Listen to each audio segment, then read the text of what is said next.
睇唔到佢係咩樣。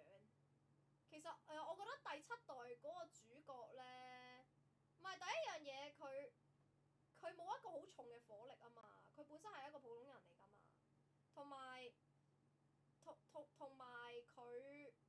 因為第七代係第一人稱，你永遠淨係見到佢隻手，你都見唔到佢究竟佢係咩樣嘅。啲人喺度搞，啲人喺度講笑嘛，就話咩完全唔知 Eden 係乜嘢樣，跟住唔知點樣要，即係要揾人去，唔知點樣要即係整啲特別嘅，即係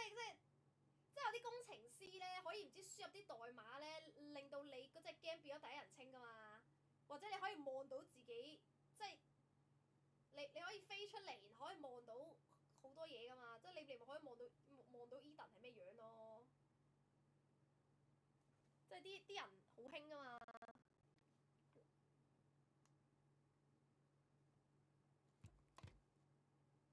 但係嗰啲咩 Chris 啊，嗰啲咩 Leon 啊，嗰啲咩 Ada 嗰啲，成日都見到個樣啊！即係嗰個形象係好深入民心咯，即係個形象好明顯啊！但係 Eden 都冇見過個樣嘅，完全都。